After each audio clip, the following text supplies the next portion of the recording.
Okay, untuk orang muda kan, tak kisahlah umur berapa, lepasan sekolah lah kita sembang kan, lepasan sekolah. Sebab sekarang ni yang mengundi pun boleh daripada 18 tahun.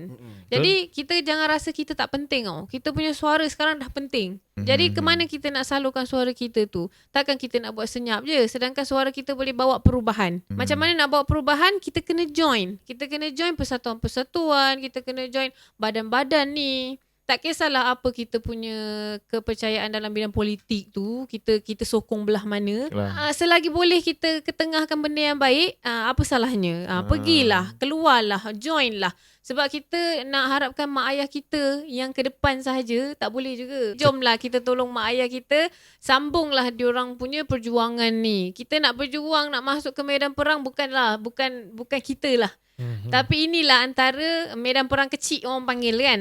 Dalam taman dulu, dalam komuniti kita. Besok kita nak, kalau anak-anak muda ni besok kahwin, nak ada keluarga pun dikira macam satu institusi yang kita kena pegang, yang kita kena bawa juga.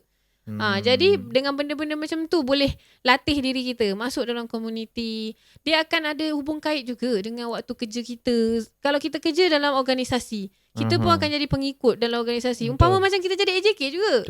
Ketengahkan kita punya suara. Dalam taman pula kita ada AJK, KRT ke Persatuan Penduduk, tak kisah. Lepas tu kalau kita suka ataupun kita cenderung kepada politik, pergilah. Tapi ke depan, asalkan suara kita boleh membawa perubahan, go on. Yang boleh bawa manfaat, go on. Betul. Yang penting jangan rasa kita tak dialu-alukan, jangan rasa suara kita tak penting. Kita kena tahu semua benda tu akan dikira. Walau sekecil mana pun Tuhan kira.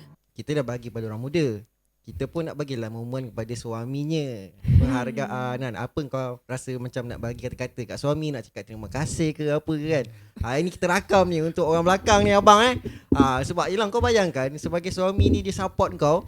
So kau mesti rasa macam nak bagi tahu something yang okey lah, terima kasih apa semua. Okey, apa ucapan untuk suami saya Kita pula kahwin muda. Terima kasih banyak-banyak sebab memahami kita punya jiwa minat kan, jiwa mencintai komuniti macam itu.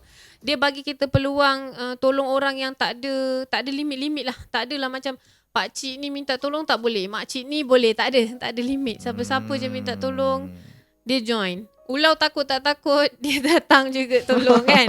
Nak tolong orang punya pasal. Terima kasih banyak lah. Lepas tu, walaupun kita perempuan, dia lelaki, tapi dia nak duduk jauh daripada family dia, duduk pula dengan kita, side family kita pun dah banyak bersyukur, Alhamdulillah dah. Apa yang kita boleh balas tu dengan kita punya hikmat je lah dekat dia sebagai seorang isteri. Itu pun kadang-kadang banyak culas lah, kita banyak lebihkan komuniti.